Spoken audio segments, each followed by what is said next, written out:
E aí, tudo bem? Vinícius Cardoso da Atualizo para mais um vídeo. Veio uma pergunta na live, essa que eu faço no loop no final de semana, eu achei bem interessante pra gente responder hoje aqui.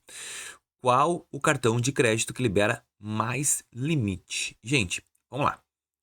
A questão de entregar cartão de crédito que libera mais limite, isso vai depender do teu perfil. Ponto. Mas tu quer saber assim, mas assim, Vinícius, eu quero focar num porque eu quero ter aquele limite no futuro, independente. Eu não vou citar aqui o American Express The Centurion Card, que ele é o top of mind, tá? Mas eu vou citar alguns cartões paralelos que não é tão difícil de conseguir, mas é difícil do mesmo jeito, tá?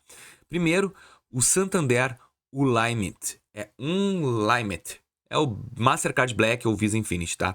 Ele é um que começa a partir de 40 mil e tu pode gerenciar o teu próprio limite. Mas exige uma renda de 30 mil a 5 milhões de investimentos no banco para ter esse cartãozinho. Tem o Santander American Express The Platinum Card, que ele tem os privilégios e tem também uns limites muito flexíveis, insanos. Tem o Itaú Personalité Black, que é a partir de 15 mil os limites. Nós temos o C6 Carbon Black, que é muito bom também, que é a partir de 8 mil limite. O XP Visa Infinity, que eu tenho o rico na verdade, mas tem o XP, que também tem limite muito alto. Eu comecei com 2 mil e hoje eu tô com 22 mil.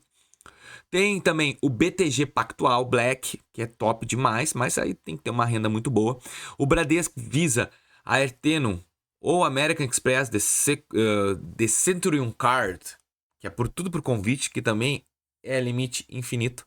O Banco do Brasil Autos Visa Infinity, que é um cartão de alta renda. Beleza, esse aqui, na minha opinião, são os melhores. Mas o que isso quer dizer?